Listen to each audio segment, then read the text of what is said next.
Hi, welcome back. This is now section 10.4 on polar coordinates and graphs. So 10.4 polar coordinates, graphs. So if you're dealing with certain kinds of curves, it's better to work in polar coordinates because the equations will become much simpler. So oftentimes in Calc 3, you'll be doing an integral in terms of x's and y's, and the integral will become extremely hard, right? So you'll have all these square roots floating about, and maybe a bunch of trig subs are on the horizon, which you should not want to do, right? Hopefully you've been trained to see those and say, ooh, this is not going to be a lot of fun. So what you do instead is convert everything into polar coordinates, and the integral becomes easy, and life can go on, right? More or less. So anyways, what the heck are these things? We first begin with just working with polar coordinates, converting from the xy coordinates to polar coordinates.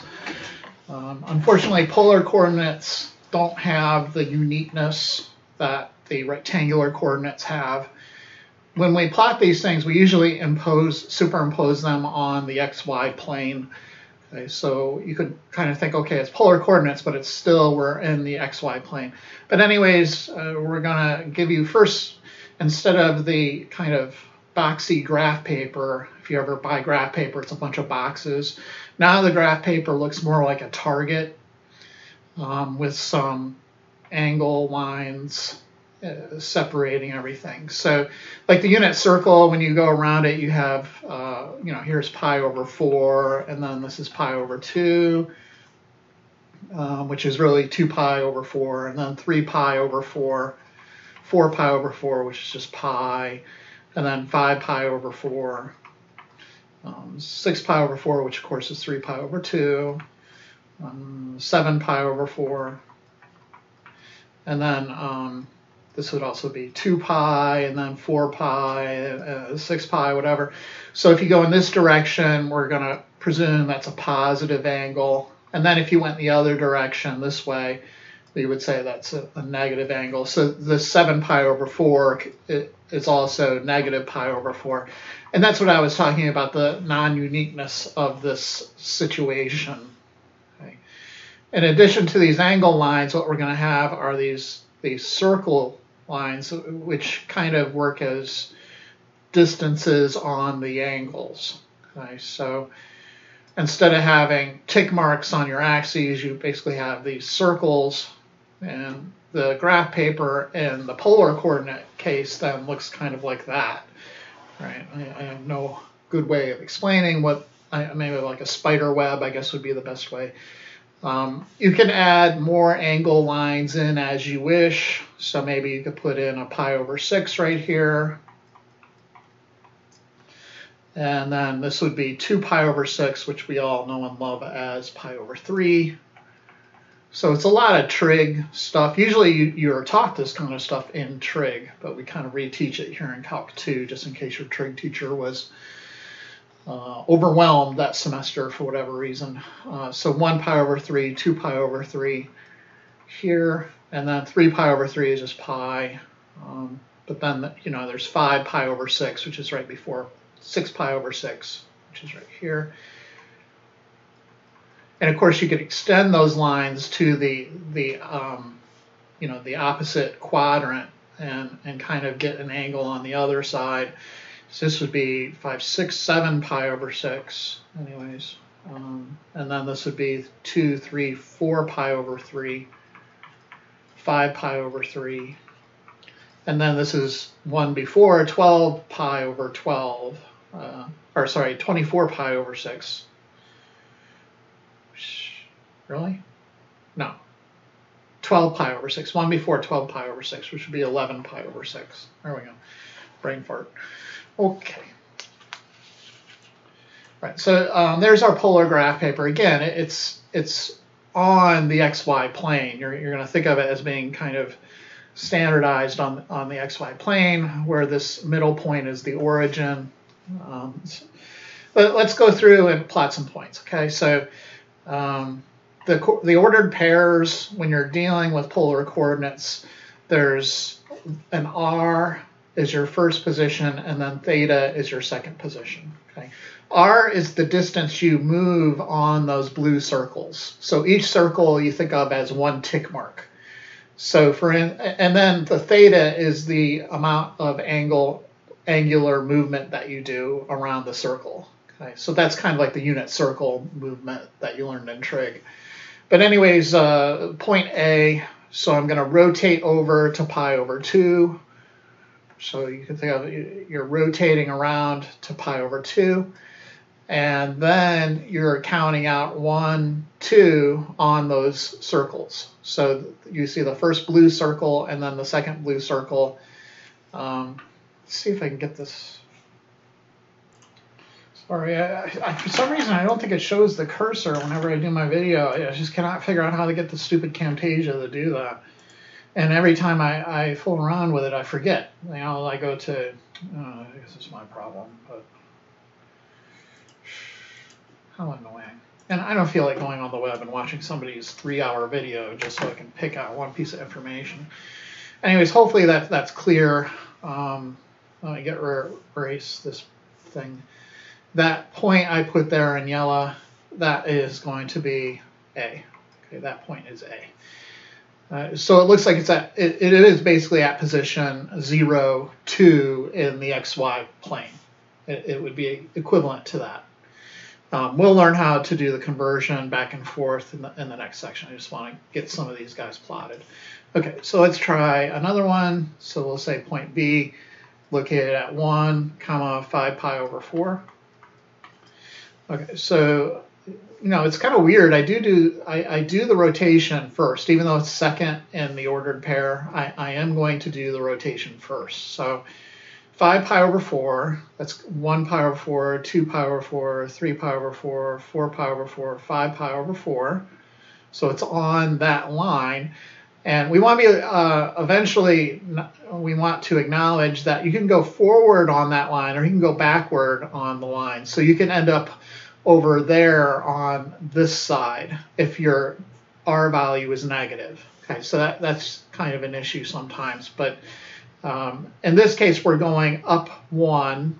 So we should, and I butchered that. I couldn't draw it on the line apparently. So you go up 1 to that first blue circle, and that's where your point's going to be. Okay, so that will be point B. Oh, of course. We're unable to. Okay, C 2 comma negative 2 pi over 3. So again, I'm going to do my rotation first. So I go negative, and now I'm going in the other direction, right? I'm going clockwise. So negative 1 pi over 3 is here. Negative 2 pi over 3 is right to that line. And then I'm going 2 blue circles forward. So here's 1 blue circle, and then 2 blue circles is right here. And that would be our point C. So let's get point D. This time we'll go on the other side. Now I kind of think of these things as arms, right? The other side, those red lines which tell you the angle you're at, I think of them as arms. And you're either on the positive side or the negative side of the arm. And this will put us on the negative arm. Okay, so it's negative 2 comma pi over 3. So first I'm going to rotate over to pi over 3. That'll just put me right here. But now, instead of going towards that A value, I go towards the C value. And really, you could think of that pi over 3 angle as completely being connected to the 4 pi over 3 angle. You can kind of think of it that way. All right, but anyways, instead of going towards A on the pi over 3 arm, I go towards C, and I go 1, 2 out. And it turns out it's the same point, right? It turns out that D is the same as C. And that's one of the annoying parts of the polar coordinates. It'll save you trouble in some places, but then screw you up in others. It's just like there's no way to win in life. And here in polar coordinates, there's also no way to win in mathematics. I should say. No way to win in life, no way to win in mathematics. You kind of make it a little easier on yourself, but in general, there's always going to be something that's annoying. Okay. So coordinate E. This time we're going negative 8 pi over 3. So I clear out that and draw my angle. So 1 pi over 3, 2, 3 pi over 3 is just pi, 4 pi over 3, 5 pi over 3, 6 pi over 3, 7 pi over 3, and then finally 7 pi over 3 there, and then finally 8 pi over 3 is right there. Okay, and then we're going up 2 on that arm, and lo and behold, it's the same as D and C, right?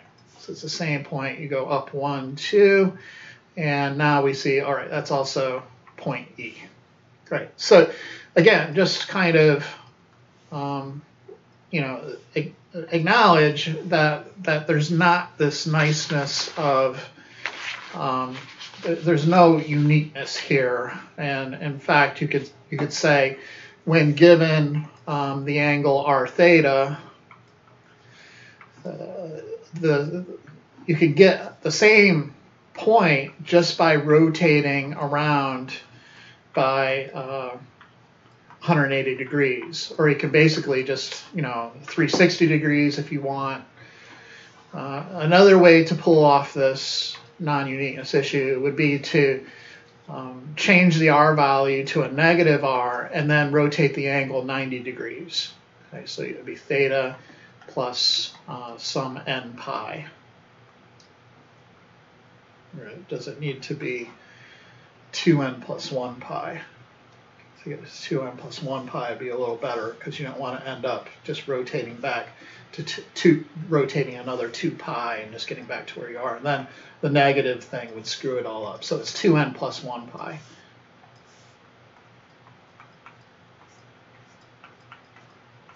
Okay, so for instance, if you had 3 comma pi over 3, you could convert that into negative 3 comma pi over 3 plus, let's let n equal 1, and the second equation there, you get 3 pi. So 3 pi over 3 is the same as 9 pi over 3. So this will be negative 3 comma 10 pi over 3. And then let's see if that works. All right, so we want to graph up on our thing, 3 comma pi over 3, and then also negative 3 comma 10 pi over 3, just to see what the heck happens. So here we go. 3 comma pi over 3, that's just going to be 1, 2, 3. It's on the pi over 3 arm. So we could say that's F. Call that F. And then call this next guy G. Having trouble drawing my F's apparently. There you go. The other coordinate G, which looks like a 6 in my symbolic language. 10 pi over 3, so let me count that out. So here's, and you could always think, 10 pi over 3 is the same as 6 pi over 3 plus 4 pi over 3 or something. I don't know. But anyways, 1, 2, 3, 4, 5, 6 pi over 3, 7, 8, 9 pi over 3, and then 10 pi over 3 is right there. Okay, and then it's negative 3, so yeah, that turns out to be the same as F. Okay, so it's one of these, either you're going to move the angle by 2 pi, in other words, move the angle by going 360 degrees around the circle, or you're going to move 90 degrees and then make your direction on the arm go in the other direction. Okay, so that's all there is to say about that. The coordinate conversion formulas then you'll find to be very helpful, and if you can memorize this kind of visual explanation, I think you'll have it, right? And it's important even when you're working with vectors later on, so you'll want to convert a vector into this other type of notation where you're giving it in terms of an angle and a distance as opposed to just an x and y. So if you'll get there. So anyways, for us right now, here in the present, we want to, when given this point, r comma theta, we want to be able to convert it to xy or vice versa. Anyways, I've already noted that we're going to be putting these things in the xy coordinate system. So if you have an r theta, you can also kind of think of it in terms of an xy coordinate. Okay, so this would be the x distance, this would be the y distance right here. And then there would be this distance here, which there in the polar coordinate system is the r distance. That's you're kind of counting those out on those circles, but really it's just a measurement of the distance from the center to the point. We just like to go by integers with the circles there, so counting numbers. And then the theta angle is right in here. And lo and behold, what we have is a right triangle, and then we can make all kinds of cool relationships using trig and the Pythagorean theorem. Okay. All right, so if you can memorize that picture, I think you should be able to get the formulas. Okay, so the first two formulas are from trig, and basically cosine of theta is going to equal adjacent over the hypotenuse.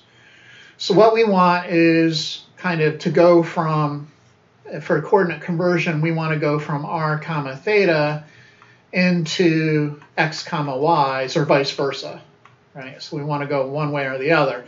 So I want to get all the x stuff on one side, all the xy stuff on one side, all the r theta on the other. So if I multiply both sides by r, I get a nice little conversion formula into x, presuming that I know r and theta. Likewise, then, if I say, well, what is the sine of theta? That's opposite over hypotenuse. I can get a formula for y if I just know the r and the theta. So if you're given basically the r theta, the polar coordinate, you can convert it to x's and y's using these two formulas. Another formula that we sometimes use is the tan formula. So that just makes sense. You know, we have the cosine formula, the sine formula, and then also the tan formula. That would be opposite over adjacent. And we don't really solve for anything here. The main objective of this formula is to get theta, given x and y. Okay. So we just leave it as is. I guess the fourth formula that we use then is from the Pythagorean theorem, which just says, you know, the length of the legs squared and then added together is equal to the length of the hypotenuse squared. Okay, so it's these first two formulas, we'll be using those in order to go from r theta to xy.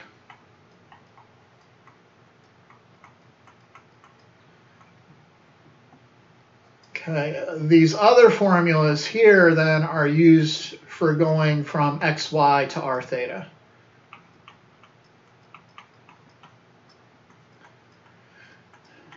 Okay. So let's take a look at these in the homework setting. And first we'll be transferring polar into rectangular coordinates. And problem 2 is where we start. So for starting in polar, we have a r and then theta. Okay, and I'll just put like a p there or something. That's not some standard notation. I'm just doing that for our own sanity.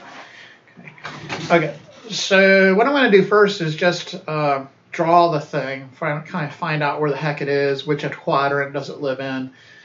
So we have 1, 2, 3, 4, 5 circles, and then I'm moving 1 pi over 4, 2 pi over 3, 4, 5 pi over 4. So it's in the third quadrant. So when I go to the rectangular coordinates, it better be negative, negative, right? So at least I can get some intel from a picture, which is always nice. Okay, So going from polar to rectangular, that means I'm going r theta. I have r and theta, and I need to get things into terms of x and y's. And you could use that xy formula. X is equal to r cosine theta, and then y will be equal to r sine theta. That will do the trick. So you know both r and theta, right? So r is 5, and then you have the cosine of 5 pi over 4.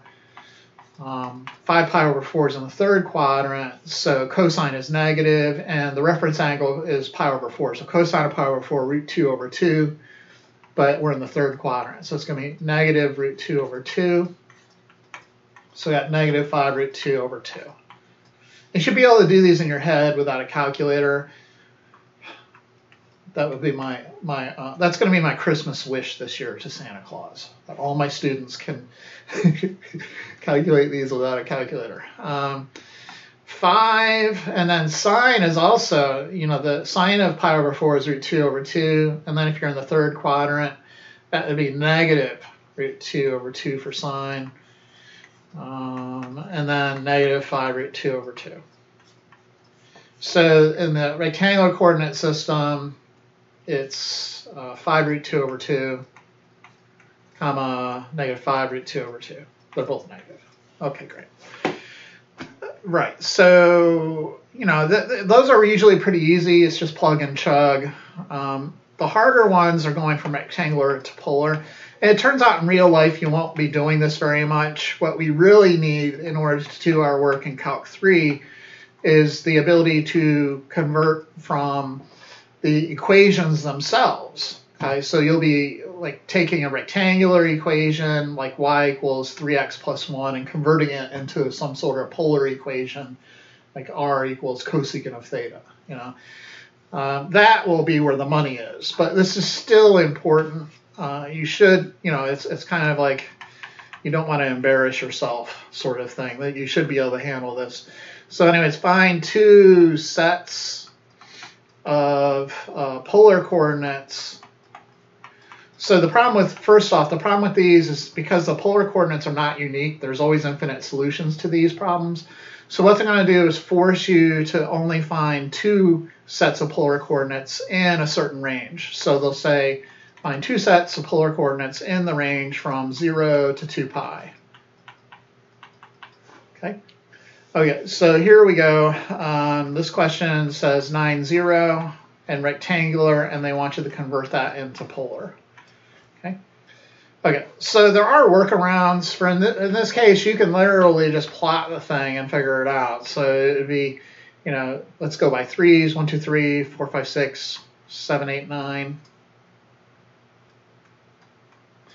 And then you rotate. Well, you don't rotate at all, right? It's just at 0, the angle 0. And then clearly you can see what that point is in the xy plane. That's just 9, 0. Right, so easy enough. Or sorry, we started in rectangular, but in the polar it's the exact same. So in the rectangular coordinate system, whereas it's 1, 2, 3, 4, 5, 6. Let's go by threes again. 1, 2, 3, 4, 5, 6, 7, 8, 9. So there's our point in the rectangular coordinate system. But as soon as you know it's on the x-axis right there and it's going out 9 places, you know that the angle theta is just 0. And then you know the r value automatically is 9. Okay? And that's pretty much it. So you would draw it like this. And then all the way out to 9. So it's the same in rectangular as it is in polar.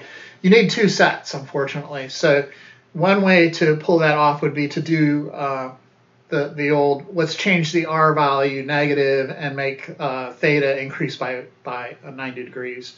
So you can let r equal -9 and then take theta to be 90, okay, or pi over 2, right? So we could write and it looks like I put a negative in there, it's not, but or -9 comma pi over 2. Okay, so you kind of use these formulas here in certain circumstances if you want to get another angle. Of course, we couldn't use the first formula because we would have had to pop out of that range, right? I believe they don't want you to include 2 pi. So if we would have added 2 pi to the original angle, we would have had 9 comma 2 pi, but that would have went out of this given range that we're working with. Okay, it would have went out of this range. So we had to do the other transformation, which was to make the r value negative and to add 1 pi in, which is what I did. Okay, but like I was saying, this thing is so simple here because it landed on the x-axis that we didn't really have to do anything with the conversion formulas. But if you were to use the conversion formulas, how would that work? The 2 formulas we have for these circumstances for this direction is first the Pythagorean theorem, and that would give you an r value. Okay, because you know the x value is 9, so this would be 81 plus 0 equals r squared. So r squared is going to be 81, and we want r in general to be positive when we don't know what the heck's going on, so we'll just say 9. And then the other formula, tan of theta equals y over x. Right? So in this case, tan of theta would be y, which is 0, all over x, which is 9, and 0. So you're looking for the angle theta such that tan of that angle is equal to 0. And that's just basically when theta equals 0. When you're in the unit circle from 0 to 2 pi, that will also be then when theta equals pi. Okay, so you want to be a little bit, sensitive to this range when you write up your answer. But let's look at another problem.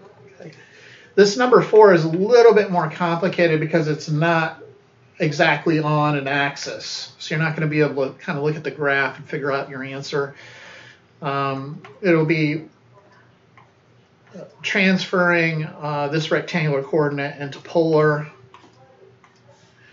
And first let's plot it to kind of see where it is. So negative 1, 2, 3, 4, and then positive 1, 2, 3. Okay. So for 2 angles, okay. So we got x squared plus y squared is equal to r squared, and then our tan formula. Okay, so let's get the r value first. So r will equal 16, r squared will be 16 plus 9, which of course 25. So r will be square root 25, which is 5. We could use that. We could also use the negative 5, comma, whatever. Okay.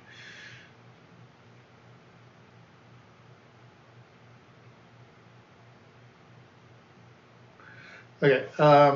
I'm just looking at my notes. There's a mistake in my notes. I don't know why I do things the way I do sometimes. Anyways, right. So we need the angle. Is basically the troublemaker this time. We know tan of theta is going to be what? The y value over the x value. So we want to figure out tan inverse of that thing. Unfortunately, there's no good reference angle for that. We have to go to our calculator. Okay. The calculator is going to probably give you an answer, but it won't be in our range. So again, we want our answer to be between 0 and 2 pi. The output of tangent is going to go from negative pi over 2 to pi over 2, not including those endpoints. Okay, so let me make that a bit more clear. So the outputs are going from negative pi over 2 to pi over 2. We had to do that in order to make that function invertible in the first place. We had to restrict the domain of tangent. And the domain of tangent then becomes the range of inverse tan. Right? So when we put this into the calculator, make sure you're in radians. The output is going to be negative 0.6435 radians, which puts you into this quadrant, the fourth quadrant, right? Okay, so that's pretty useless to us. given our work, we want the reference angle, and then we could use the reference angle to get to the angle that's in the second quadrant by taking pi and subtracting away the reference angle. Right? That's, if you remember all this interesting stuff from trig, that's kind of how you would do it. Right? So first we got to get the reference angle. That in itself is pretty easy. You just rotate that angle about the x-axis there. It should be exactly the same angle, but just positive, right? So that reference angle is 0.6435. And then to get to the first angle we want, so remember, they want two answers. So the first angle is going to be pi minus the reference angle. So you have to do what? You have to rotate all the way around to pi and then subtract away the reference angle. Okay, that will give you the first angle that we're after. So if you plop that into your calculator, you should get, let's see what I got earlier, 2.4981. Okay, and that will be your first angle. Okay, for the other angle, what are we doing? Well, what we're doing is rotating 90 from the given angle. So that will put us over to here. And then I need to go in the other direction, right? So I count backwards 1, 2, 3, 4, 5 to whatever that point is. Okay, so how do I get that angle? Well, that angle is going to be found by rotating the full 360 and then subtracting away again the reference angle. So the second angle then is going to be 2 pi minus the reference angle, which is 5.6397. Okay, so those are a bit more obnoxious, like I said, but fortunately for us, we won't be expected to do this at all in Calc 3. Pretty much this is the only place we'll see it. And maybe you'll see it outside of your calc sequence in some other universe, but not in my universe, okay? You'll be dealing with some other professor by then. Okay, so great. Where the money is, where is the money in all of this? It's in the conversion of polar graphs, rectangular graphs to polar graphs, and vice versa. Okay, so we want to be able to graph these things, and we got to be able to do it by hand. So, hey, Dave, we have these things called calculators now. I'm sorry, the calculator will not do everything that we need it to do, unfortunately. In particular, it will not tell us how far to go to graph the entire graph. So what you'll end up, what will be the sad part of the story is you'll end up over-graphing, and we want to integrate over these graphs. So if you don't know, the starting place and the ending place for the graph, you end up over-integrating, and the calculator will not tell you how to avoid that issue. The calculator is too stupid still at this point, even though we're in 2023. But the calculator people, they're only worried about making more money. If they do something extra, they haven't changed the calculator since I went to high school, in the 90s. In 30 years, they haven't changed. But what they've probably done is hired more accountants. I presume if you go over to Texas Instruments, you won't see any programmers or computer scientists. You'll just see accountants. And all they do is make sure nobody's infringing on the copyrights. All right, that's enough. I love my calculator. All right, so anyways, problem 5 is x squared plus y squared is equal to 4. What is this thing in the rectangular coordinate system? Well, maybe I should just make this one more detail. In the rectangular coordinate system, hopefully you're working with something like y equals f of x, and problem number 5 you're not. It's the implicit. It's in an implicit form. But we hope that you're working with an equation like that when you're working in rectangular coordinates. What would its counterpart look like in polar coordinates? instead of y, you're going to try to isolate r on one side and then push everything in terms of theta on the other side. Okay, so usually r equals f of theta, but again, like in this first problem we're looking at, there's implicit definitions for these curves where you kind of just want to be much more careful and not throw out any of the information. So you will leave it in this implicit form. But it usually just comes down to experience. So you'll get more experience working with one type of equation, then you'll say, oh, I need this, I need that, etc. But anyways, let's go at it, right? So I need to convert this into polar using our polar equation. So usually it's the x squared plus y squared equals r squared. And then the x equals r cosine theta and the y equals r sine theta. I honestly don't use the tangent one very often, and I'm afraid to even include it because I'm afraid that students will abuse it. But there it is. Okay, those are our 4 equations, and hopefully if you just remember that picture, you'll be able to generate all those equations. And like I said, you use them in more than just this setting. It comes up when you're working with vectors, you need those things too. Okay, so anywho, x squared plus y squared is the same as r squared, so we can convert that to r squared equals 4. Okay, and then we could take the square root of both sides of that, and we get r equals plus or minus 2, but it turns out all we need is r equals 2.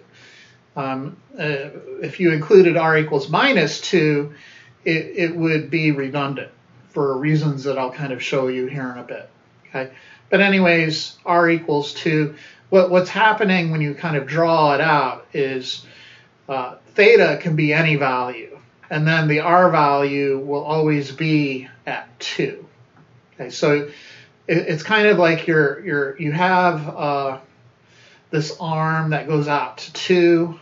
And then you're just letting the theta value move around this circle, and as it does, it drags around this dot, and it traces out this curve. You can almost think of it like I don't know, like there's a pen attached to the end of that arm, and when you move the theta, theta is allowed to vary over the real numbers. It makes this curve.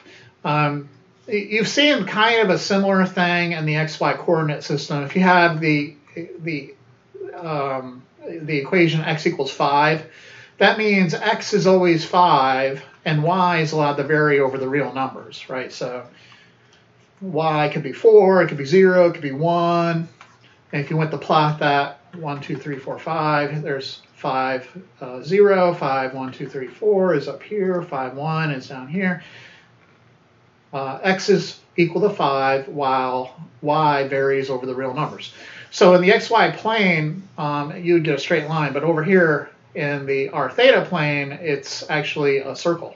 Okay, so the fundamental object in the polar coordinate system, the easiest equation you get is kind of a circle, which is helpful if you're working mainly with circles. Okay, so look at that equation versus this equation. Right? You would rather work with the r equals 2. It's going to be much simpler.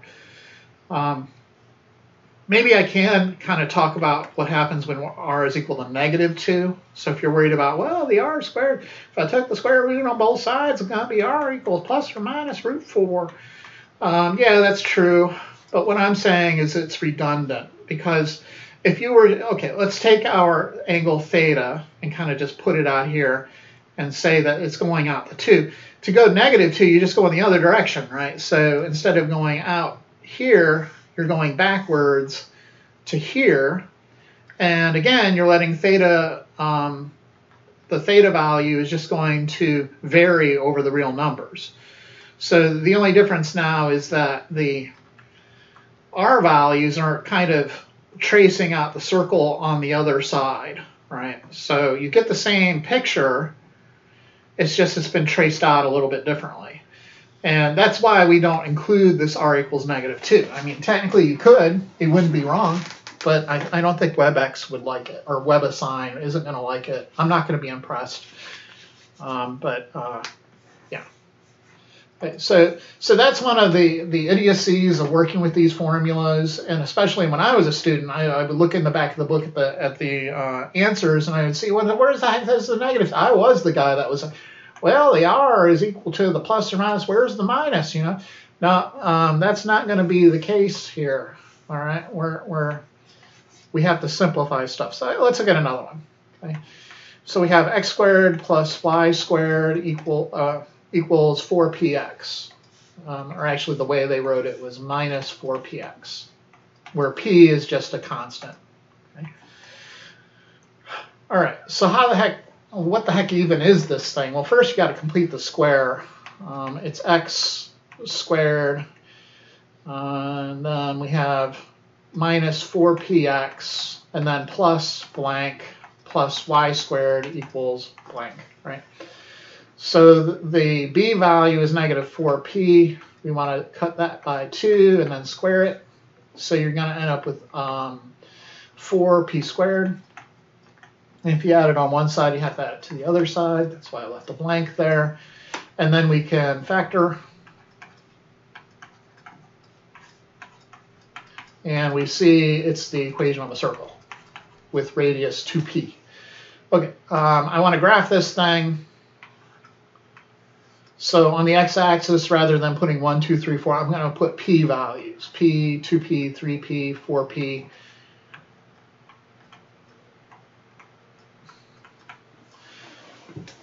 Okay, the center is at 2p comma 0. So 2p, 0. And then the radius is going to be 2p. Right, so it's going to go up 2p to here, over 2p to here, over 2p to here, down 2p to right here. Should be a perfect circle, which of course I'm not capable of drawing, but there it is. Okay. All right, so I need to convert this into the polar coordinate system. Right, that shouldn't be too hard given the x squared plus y squared formula from the Pythagorean theorem. So taking this object, I see that x squared plus y squared is the same as r squared.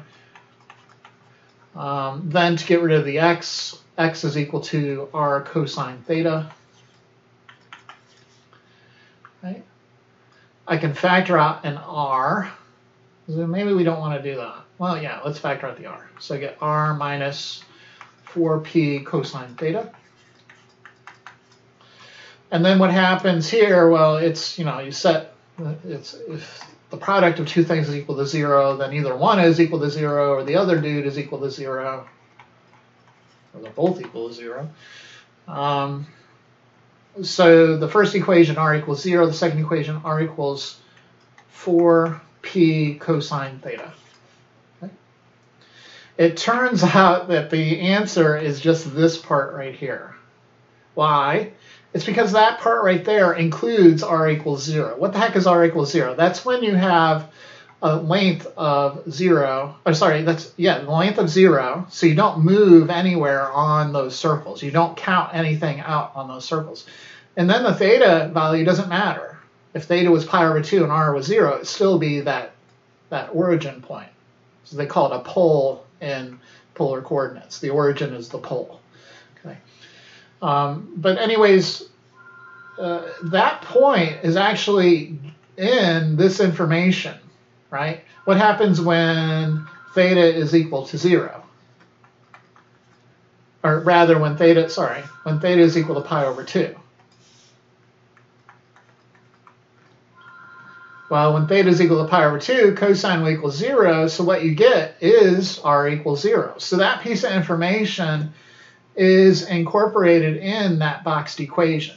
So you need not include the r equals 0. You can just throw it in the trash. Okay? Okay, so again, it's one of these, that's an annoying, extremely annoying, in my opinion, detail that is not fully kind of investigated in the book.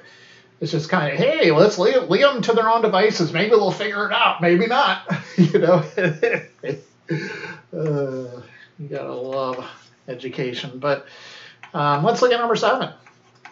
Okay, so y equals 7. What is our formula going to look like for the equation of a straight line, right?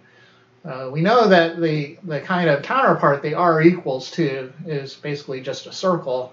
What about, well, we didn't look at theta equals 2 is going to be a straight line, right? R is allowed to vary, so we at least for certain circumstances, it would be pretty simple. But here, let's take a look. So y we can convert into r sine theta, and that will pretty much do it. What they want you to do is to get an explicit form, though. They want the r equals f of theta if possible.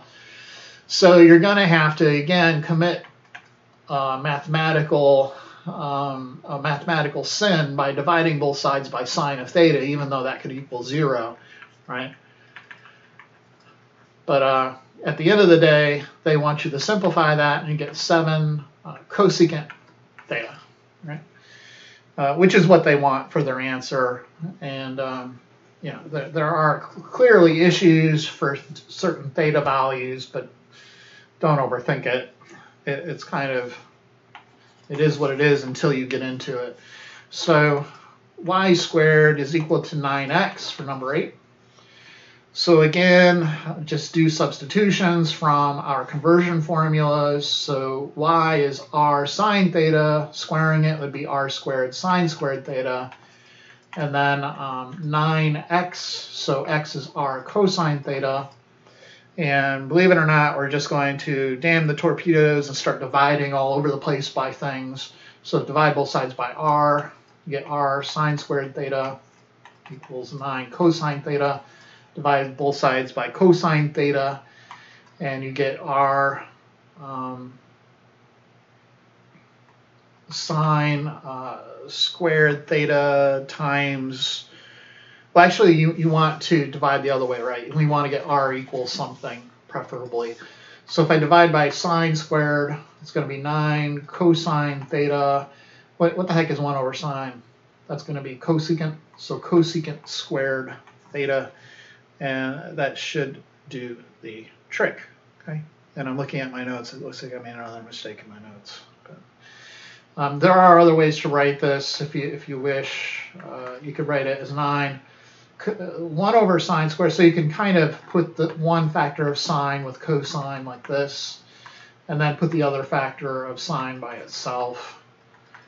I think this is kind of the more official answer for whatever reason, but I don't care. I would be happy with this answer on the test.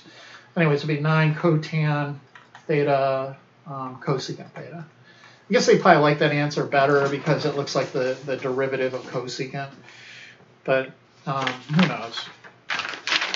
Okay, so anyways, there's the conversion from rectangular to polar. Now we want to go polar to rectangular.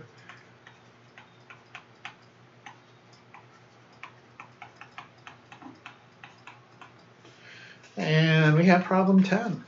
So r is equal to 5 sine theta. And let's see what we can do here. So x squared plus y squared is equal to r squared. And then we're just going to kind of populate a bunch of formulas here, see if we can recognize anything. X is going to be equal to r cosine theta. And then y is equal to r sine theta. So anyways, x squared plus y squared is r. Let's first just do a replacement of this guy right here.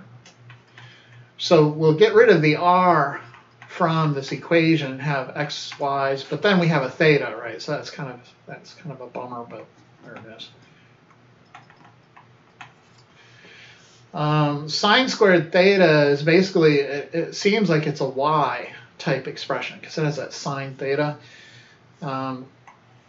Look what happens if you put 5 sine theta in for r. So you get y equals 5 times sine theta times another sine theta, which is equal to 5 sine squared theta, which is one heck of a lot like 25 sine squared theta, right? It's actually just a factor of 5 more.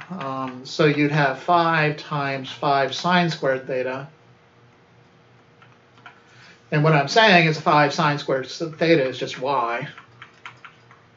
So this would be 5y, and then that's just a circle, right? If you get ambitious, you can complete the square.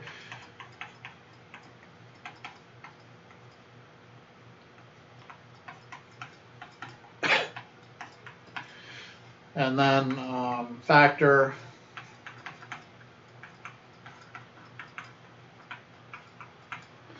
So the center is at 0, 5/2. The radius is 5/2. 0, it's 2.5, right? 1, 2, 3, 4, 5. 2.5 is right here. And then the radius, you go out 2.5 in each direction. 2.5, 2.5, 2.5, 2.5. We connect the dots. There it is. Okay. Once you get to Calc 3, it turns out these are the only graphs you'll care about. I mean, sometimes you'll run into a professor who's getting his PhD in polar graphs, and they'll want you to do every polar graph in the universe, because that's going to help you in life. But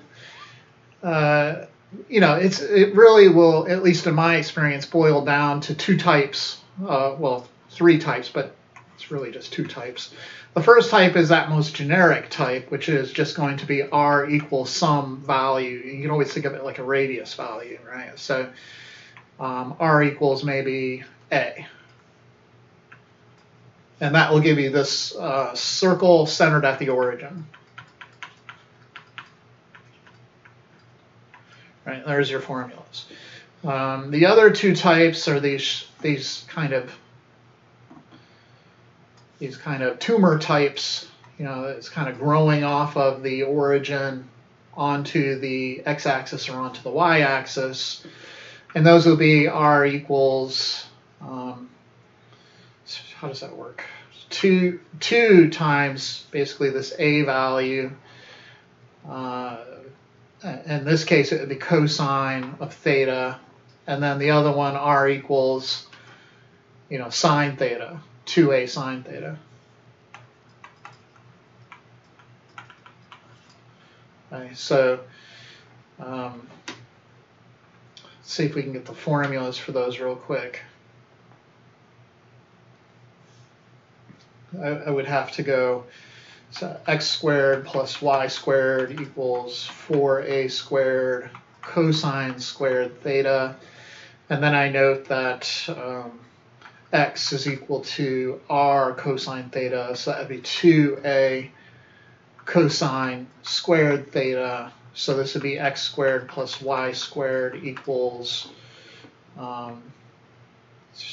2ax. And then that would be x squared minus 2ax plus a squared plus y squared equals a squared.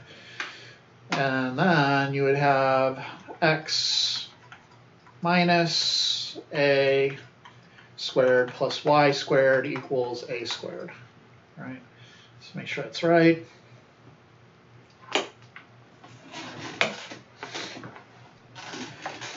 Then the other formula is just the same thing, but the y is being changed. So it'd be y minus a squared equals a squared. And I mean, really, those three, if you know those three, we could kind of throw this entire chapter in the trash. All you need is those three to survive. No, I'm just kidding. But yeah, those, in my experience, those have been the three main ones that I needed to survive in my universe. And you can see one of them in number 10, another one here in problem 6, and then problem 5. Those three, okay. Anyways, you need to be able to graph these by hand, the polar graphs in particular. Let me make note of where I teach those in my trig videos really quick. So I'll pause this video and I'll go retrieve that information. So if you need a refresher, obviously I have all my Calc 2 videos from, I think maybe I've done 2 semesters in online. So let me find those, hold on. Okay, so in my videos, if you go to my playlists, if I can find them, 3 years later, hey, I don't need that, thank you. Go to the playlist in in my channel for 1540 trigonometry. And then you're wanting to watch the videos 6.3, 6.4, and then there's another older video of me graphing literally a rose curve by hand, which is a lot more, because you can't see how my cursor is working. You know, you could literally see me draw it out by hand, and I think it's a little nicer to be able to see that variation than see me draw it without you even being able to see my cursor. So anyways, if you need more help, please see those videos for more help. See my trig videos. Okay, so that being said, let's kind of try to dive in here. When you have r equals 2, you know automatically that's a circle with radius 2. But how does that work? Well, you're setting the distance r to automatically be out at 2, right? So you can almost imagine there's a point sitting there out for some angle theta at the point 2. So you know that's a point on your graph. And when you don't see the theta being defined, you can just presume that theta can be anything you want. So you can let theta vary over the real numbers. And that has the effect of just rotating out like that. And as it rotates, it's going to basically fill in the circle. Okay? And not literally with these big things like this, like an epicycle or something. No, it's just filling in the graph of a circle.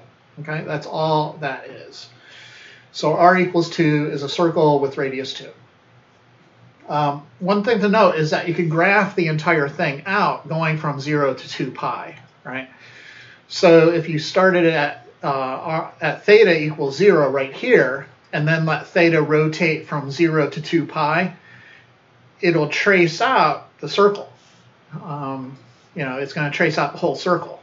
So here's that pi over 2, then at pi, then 3 pi over 2, and look, I just got back to where I began. So one thing that's going to be important for us is how far you have to go to trace out the entire circle, because we'll be integrating over those bounds.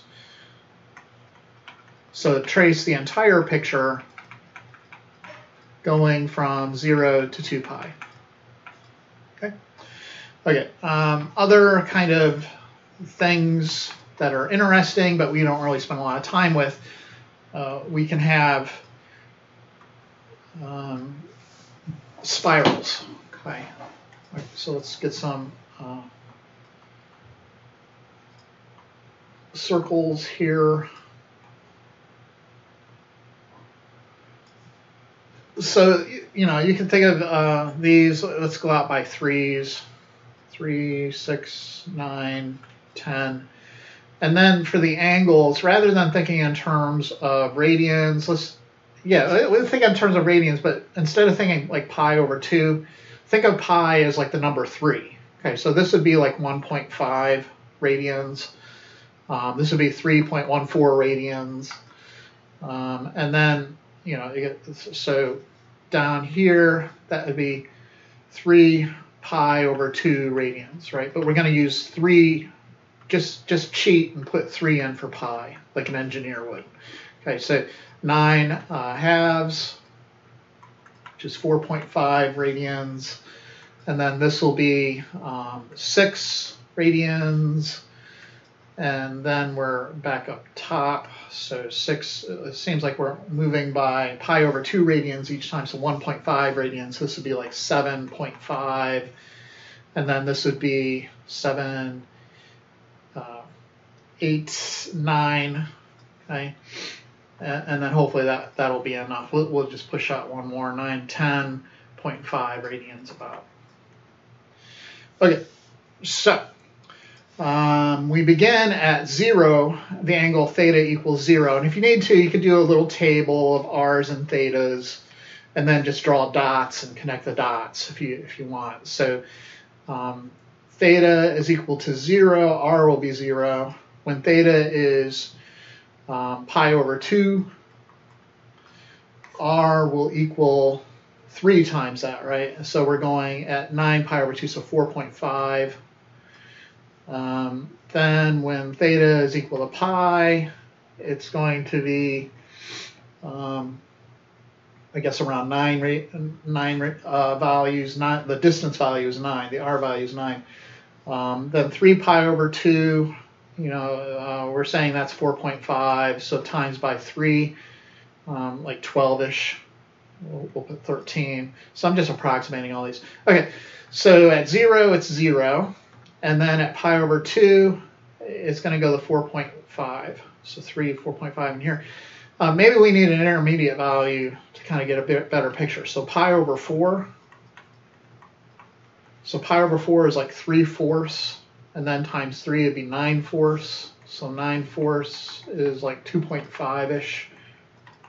So at pi over 4, right here, it's about right here. So the graph is going like this. If you could just see what I did. As the angle rotates, you kind of get like a curvy result. Anyways, at pi, it's jumping out to 9. 1, 2, 3, 4, 5, 6, 7, 8, 9. So it's about right here. And then it's just getting bigger and bigger at each stage, right? So then it's popping out to there, and then it's going way out like that, okay? And you get the spiral effect. The problem is when you look at the homework in WebAssign, you're not going to see just that. You're going to see both sides of the spiral. So if you were to go in the other direction, it would look like this. Okay. So that's the picture you're going to see. But what it is just spirals going in both directions. Okay. Number 10 is one of our more important ones then. This is one of the sideways facing circles. So r equals 5 sine theta. And the way I do these is generally, and I want you to do it the way I do it, okay? So the way I do these is and the way I do it is not like I just made it up out of thin air. This is the way everybody does it, okay? So anyways, what you're going to do is draw this equation in the r theta plane. In order to plot that, you have to plot a trigonometric function, right? So you have to plot r equals 5 sine theta. To plot 5 sine theta, we need all that junk from trig. So I need the amplitude is 5. That's how high it goes, how low it goes. I need the period. So if you've forgotten how to do this, what you do is take whatever's inside of sine. In this case, it's real easy. It's just theta. And then wedge it in between 0 and 2 pi. And that is your period. Our period is 2 pi units long. And then thirdly, to get the tick marks, you divide the period into 4 parts. So you're going to take, for the tick marks, which will also be the angle lines in the polar graph paper, you take the length of the period, which in this case is 2 pi minus 0, and divide it into 4 parts. Okay, so here is our theta r plane. I'm only going to put one period in this picture because after that one period, it's just going to keep repeating itself. So what I'll do is just kind of, if it repeats itself below, I'm gonna put in extra tick marks. And I'll show you what I mean by that. Okay. So it's going to start at pi over 2. So I'm using the tick mark values. And I'm just moving by pi over 2 each time. Pi over 2, then pi over 2 plus pi over 2 is just 2 pi over 2 or pi.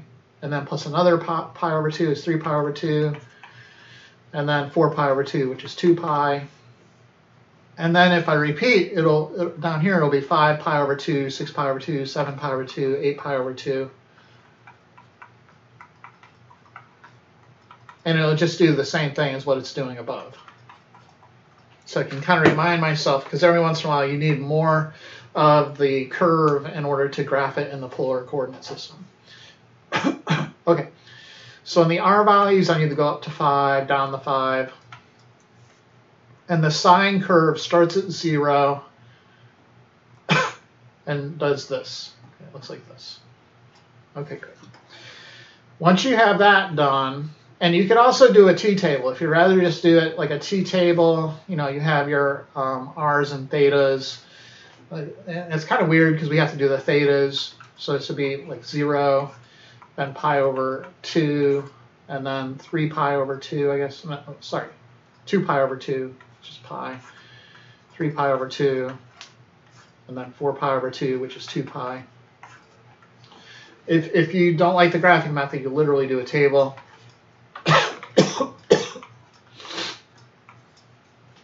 Okay, you'll get those points. And then after that, we're going to go to the polar graphing. So for the circles, I need to go out to 5. So I'm going to go 1, and maybe I should do this in a different color. So 1, 2, 3, 4, 5.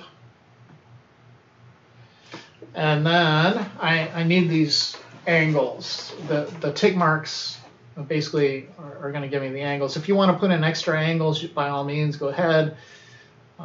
It'll just make life a little bit more miserable. So you can put in like pi over 4s, and the point will be somewhere in between 0 and 5 if you want to put in some extra, just so you get the picture. But anyways, 0, pi over 2, 2 pi over 2, 3 pi over 2, 4 pi over 2, just 2 pi here. And here we go. Okay, so at zero, angle 0, we start at 0, right? And then we're going to rotate over to pi over 2. And the R value is going to get bigger all the way up to 5. So, but at the same time, it's rotating, right? So the end picture is going to be like this. It's getting bigger and bigger and bigger, and then all the way up to 5. Okay. And then from pi over 2 to pi, what is it doing? Well, on the first part that we just drew out was from here to here, and now the next part from pi over 2 to pi, what is the R value doing? Well, it's decreasing from 5 down to 0. So it's decreasing from 5 back down to 0. And as the angle theta rotates, the picture is going to, the R value is going to get less and less. Okay, and it's also helpful to see a picture, so let me real quick pause. Okay, so I went to GeoGebra, and hopefully we'll be able to see this. So there's the outline of the resulting curve that you're going to get, but we actually want to trace it out, right? So I start at theta equals 0, and then the angle is going to be moving at the same time on that arm, so to speak, is the R value. And as the angle moves, the R value is increasing to 5. Okay. It's kind of like, is there a way to show the stupid, maybe this will do it. Let me try this again. No, of course not. Okay, well, it's pretty useless. Anyways, there it is. It's kind of just exactly what I was showing you. It's kind of a bummer. But you have to also imagine then this line going through it at the same time. So as this guy moves, as the angle moves, you can imagine kind of a line moving. And on the line, that's where that R value is kind of attached. So the R value here is maybe like right there. It starts here, and then it's moving out as the arm rotates, So you imagine maybe like a pen is attached at that purple point, and the angle is moving, and that pen is attached to that angle line, but moving up and down on that, or in this case, it's just moving in one direction, right? And it's tracing out that black curve as the angle line moves. So when theta is 0, the R value is small, and then the R value is increasing as the theta value increases. And the end result is to trace out the circle. Then when you get the 2 pi over 2, going in now from pi over 2 to pi, the R value is decreasing. So it's going lower and lower as that arm rotates. And the end result is that curly type figure, which in this case creates a circle. So hopefully that's kind of clear. If not, watch my video. I don't want to make this video any longer than it already is. But that hopefully you kind of got the idea. Okay. Anyways, that's a super important example. So I want for our video quiz to just do the same thing. I want to see all of the bells and whistles. So I want to see your amplitude, your period, your tick marks, the R theta graph, and then finally, you don't have to do a t-table, but then finally I want to see your picture, okay, with the blue circles, with the you don't need to put the angle lines like I did with the yellow lines. You don't need that. I just need the black curve and then the blue circles, and I need the 0, pi over 2, pi, the 3 pi over 2. Those need to be notated. Okay, so for our quiz then, graph R equals, and let's do the cosine version, right? So 5 cosine of theta. Let me pause the video for a sec. Okay, so you know this. One weird thing about this is it's going to graph out the entire circle, just going from 0 to pi. Note, if you were to keep going on this graph, what's going to happen once you get to like this angle here? Maybe it's, what is it, 7 pi all over 6 or something like that, right? Once it gets there, if you look back at the picture of the graph in the R theta plane, or the theta R plane rather, in that region, it's actually going on the other side of the arm. That green color, some people can't see green, so maybe use yellow again. And this region right here, going from pi to 3 pi over 2, which is this region right here, from pi to 3 pi over 2, you'll go on to the other side of the arm. So see how that yellow, sure, there's the yellow side of the arm there, but there's also kind of, you could think of maybe on the other side, maybe make it purple, this side of the arm as well, right? This is the negative side of the arm, and the yellow side is the positive side of the arm. So once you get into this quadrant, you're actually going on to the purple side of the arm. So your points will start retracing, believe it or not. So you'll move maybe to right here then, and the point will be going negative, more and more negative. So it'd be going out like this, and what you end up doing again is retracing the circle. So the circle is traced from theta equals 0 to theta equals pi, which is odd because in our original one, number 5, we had to go all the way out to 2 pi to trace that. So once again, in the Calc 3, I'm always seeing students pull screw that up, right? They're always going to say, oh, I always have to go to 2 pi. No, sir. That's why you need to graph this stuff, okay? You can't just rely on your calculator to do everything for you. If so, we could just fire you and hire your calculator, right? So anyways, number 11, R equals 1 minus 4 cosine theta. Now we're going to start getting into these other weird objects that we're not really going to see very much, but it's just going to give you a lot of practice with graphing these guys by hand. Okay, so other objects are going to be cardioids, lemniscons. Is there any other ones? I think those are the main. Oh, and rose curves. So they look like roses. This is going to be a lemniscon, which is French for snail. Anyways, we want to graph it. So first off, get the amplitude. That's what's ever in front of the cosine function. That 1 is just going to shift it up one unit, shift the entire graph up 1. The minus is just going to rotate the picture about the x-axis, and then the 4 is the amplitude. So anyways, the 4, absolute value of -4 is 4. That's how high and low it goes. Secondly, then the period. Again, you take the angle inside of cosine. In this case, it's pretty simple. It's just theta. So the period is 2 pi. So the tick marks, you take the length of the period and divide it by 4. In trig, we would say those would give you the main important parts of the function. You know, where it starts, where it goes up, then middle, then down, then back to the starting place. Then we'll just note the other parts here. There's an x-axis rotation because of the negative in front of the cosine function. And the 1 in front of everything causes a vertical shift.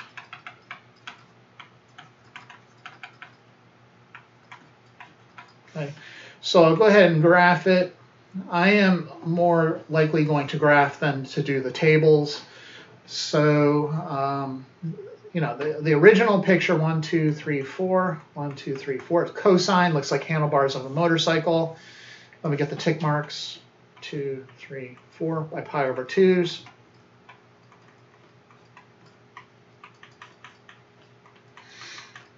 And then for the picture, if I need more, I can go 5, 6, 7, 8. Usually if you go out to 2 pi, that's going to be enough.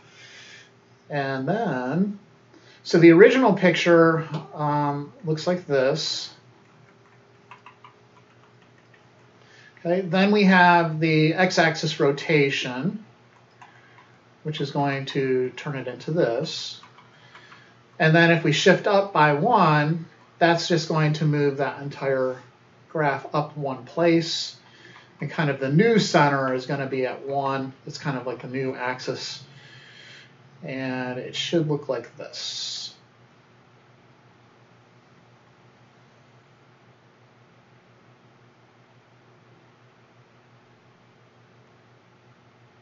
Okay, more or less.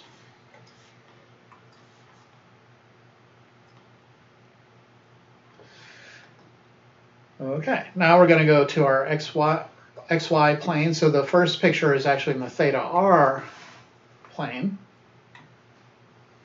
Our second picture is in the XY plane, and we're going to use polar graph paper. So I need to go out, it looks like 1, 2, 3, 4, 5 places.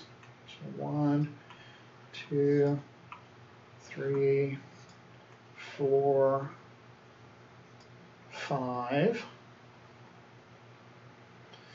And then the angles are just pi over 2s, so pi over 2 starting at 0, 2 pi over 2, which is just pi, 3 pi over 2, and then back to 4 pi over 2, which is 2 pi. If you want to put in some extra angles to help, there's pi over 4, 3 pi over 4, but I don't think we'll need it. So I'm going to start. Unfortunately, it has to start negative, right? So it starts at 1 to negative 3. So negative 1, 2, 3, this is my starting place. And then from 0 to pi over 2, which is this sector, I'm actually on the in this sector because it's negative. Okay? And it's going to go from negative 3 to positive 1. So it'll rotate to negative 3. So I'm already at negative 3. Yeah, and then it'll decrease to positive 1. And this is kind of the crazy part. It's not going to hit positive 1 until it gets to 3 pi over 2. So it'll look like that. So it actually goes through the pole or the origin, and then it'll increase to pi over 2 once we get the 3 pi over 2. Right? So maybe adding in some helper guidelines here if you're thinking in terms of listing ordered pairs. At some point here, before it reaches pi over 2, if you look above at that r theta graph, I circled the place, it's going to be at 0. Okay? So it's decreasing to 0 on the r arm, and then it'll increase to 1 before it reaches 3 pi over 2. So it's kind of then jumped over into the first sector.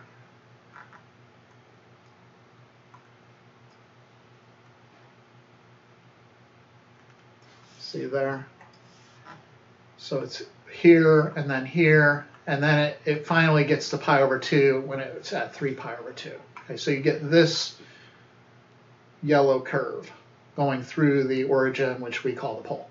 Okay, so where am I? I've just done this part of the curve. Now I'm going to go from 1 to 5 in this next region. So I'm right here, and I'm going to go from 1 to 5, going from pi over 2 to pi. Right? So in the polar graphing system, I'm now in this sector, and I'm in the positive sector, so I don't have to shoot over to that other side.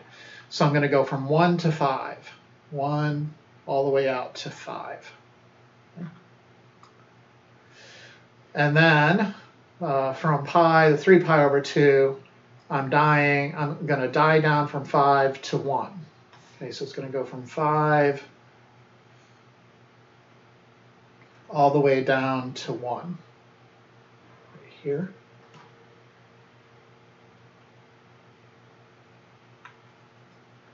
And then from 3 pi over 2, in some place it's going to hit 0, and then it's going to go negative again. Okay, so it's one of those issues. So let me get rid of some of this nastiness. Maybe clean up my curve a little bit.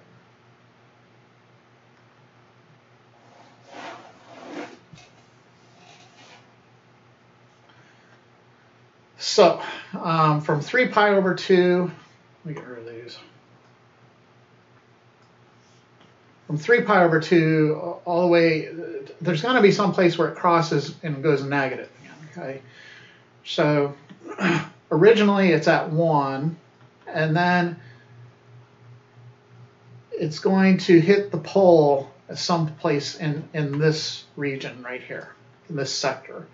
So it's here at 1, and then it's going to go to 0 eventually in here, and then it'll keep going out to -3 in here.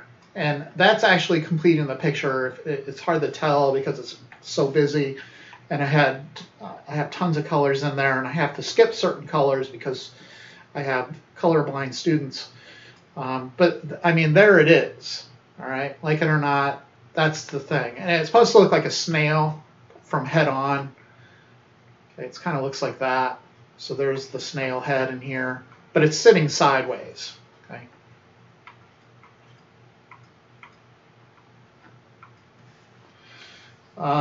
Right, so there it is. Hopefully that wasn't too painful. How far did it take to trace the thing out?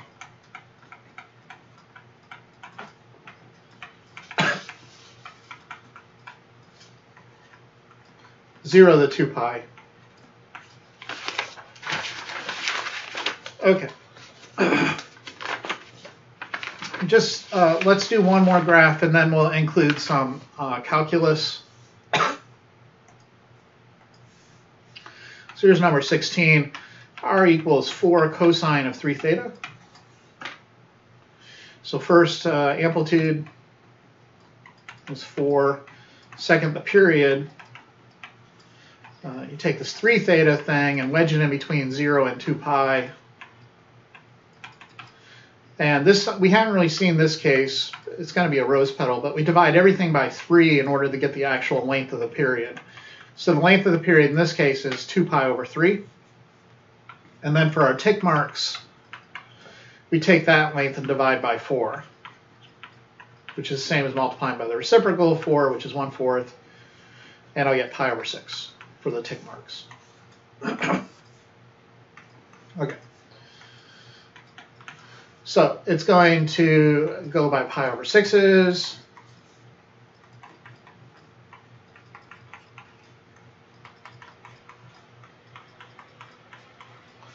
And it's a cosine, so it looks like handlebars of a motorcycle.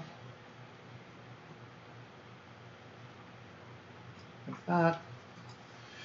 And 4 pi over 6, then 5 pi over 6, 6, 7, 8, 9, 10, 11, 12 pi over 6.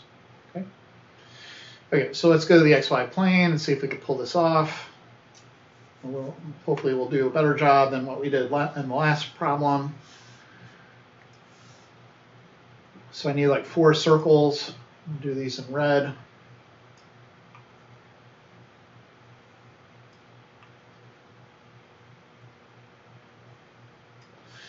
And then I'm going to put my angle lines in purple, and this time I need to go by pi over 6s. So pi over 6 is a bit less than pi over 4. And then 2 pi over 6 is just pi over 3. And then 3 pi over 6 is pi over 2. 4 pi over 6, which is 2 pi over 3. And then 5 pi over 6. And if you don't mind, I'm just going to put 6 pi over 6, 7, 8, 9, 10, 11, 12. Okay. What color to draw the curve in now, right? I'm going to go with yellow. So I start out at 4, 1, 2, 3, 4, and then my arm is rotating to pi over 6, and in that sector, from 0 to pi over 6, the r value is decreasing to 0, so it'll look like this. Okay. Then from pi over 6 to 2 pi over 6, note above on the r theta curve, it's going negative, so it's actually now in this other sector that's across from the positive sector. Okay. And in that region, it'll increase as we rotate, it'll increase from 0 to negative 4, like this. Okay. Okay. The next sector then is going from 2 pi over 6 to 3 pi over 6. Okay, so 2 pi over 6 to 3 pi over 6, it's still negative, so it's actually in this opposite sector, and it's going to go from negative 4 back to 0, like this. Okay. And then from 3 pi over 6 to 4 pi over 6, it's back to positive, it's going from 0 to positive 4. So on our circle, we're going from 3 pi over 6 to 4 pi over 6 here, and the angle is going in that direction, and the r value is going from 0 to 4, like that. Okay, and then we're going to start repeating the cosine curve. So I'll go from 4 pi over 6 to 5 pi over 6 on the r theta curve above. That's going to be this region. Okay, and the polar curve, the universe down below, it's going to be this sector. Okay, and it's positive there, but it's going from 4 to 0. So it's going to decrease back to 0. And then, so I just did that blue portion. Let me get rid of these. Now it's going to go where? Well, it's going from 5 pi over 6 to 6 pi over 6, which is this region. And in that region, it's negative. So back on the polar graph below, where am I now? I'm going from 5 pi over 6 to 6 pi over 6 in this region, but we're negative, so we're actually on this opposite sector. And it's increasing from 0 to negative 4. And it looks like we got it, right? So we stopped at 6 pi over 6, so we're able to trace it out going from 0 to pi.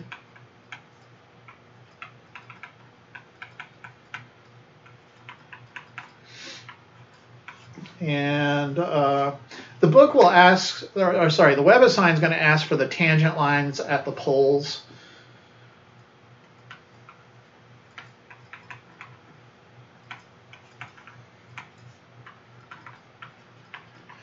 And what you're going to need are just the angles, I believe. I think all they need are the angles. And when is that going to happen? That's just going to happen when your r value is equal to 0. That will give you these tangent lines to the poles. So you'll take the formula for r and set it equal to 0. So the formula for r from above is that thing. We'll set it equal to 0, and we really only need to look for answers in between 0 and pi, because that's where we traced it out. So if you find any other answers, it's going to be redundant.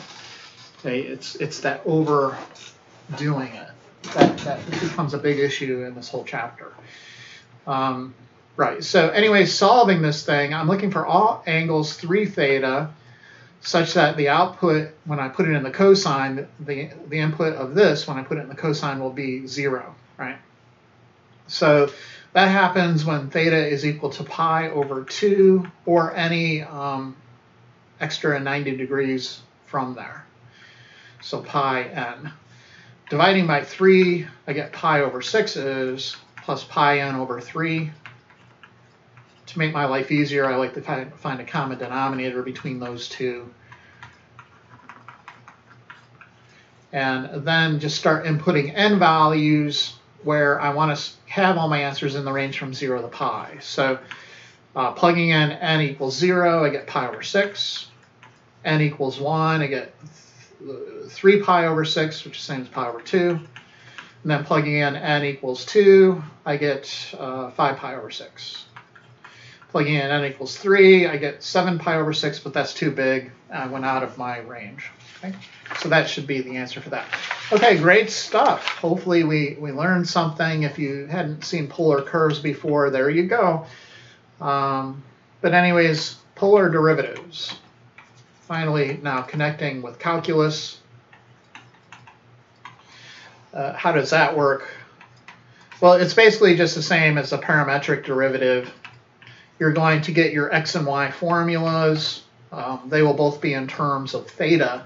And then you just take the derivatives and make a quotient out of it. Okay, so our x formula, if you remember, to convert it into terms of x, you use r equals cosine theta. For the y formula, y equals r sine theta. The book gives you some big lengthy formula for the derivative. Don't do that. Just use the parametric derivative after converting into these formulas. But you need this thing in terms of one parameter, right? So you just need it in terms of theta. So I'm going to go x equals r, which is 2 minus 2 sine theta times cosine theta. Simplify that so you can take its derivative.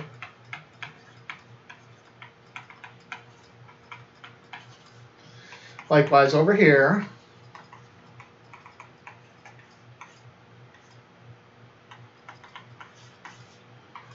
So y will be 2 sine theta minus 2 sine squared theta. And now we can take our derivatives and make our quotient. So x prime is going to be negative 2 sine theta minus, and we have to do a product rule here. So I'll have sine theta times negative sine theta plus cosine theta times cosine theta. And rewriting all that jazz, we get negative 2 sine theta plus 2 sine squared theta minus 2 cosine squared theta. On the other hand, then, for the y equation, y prime will be 2 cosine theta minus 4, you got to do power rule, then chain rule, 4 sine theta cosine theta. Okay. And so the derivative, the polar derivative here, is just the ratio of those two formulas. So you put the derivative of y with respect to theta all over the derivative of x with respect to theta.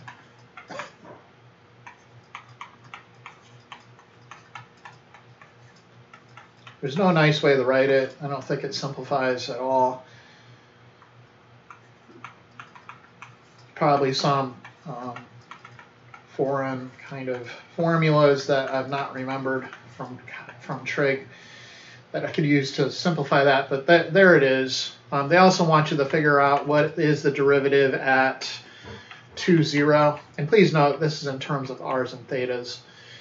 So in our formula, that just implies they want you to input theta equals 0, right? So the derivative with respect to, of y with respect to x when theta is equal to 0 is going to be 2 times cosine of 0 is 1, minus anything with a sine in it is just going to be 0, because sine of 0 is 0, and then all over negative 2. So the slope of the tangent line at that point on the curve at 2, 0 for that for that thing is going to be negative 1. Okay, thanks for watching. I'll see you later. Bye.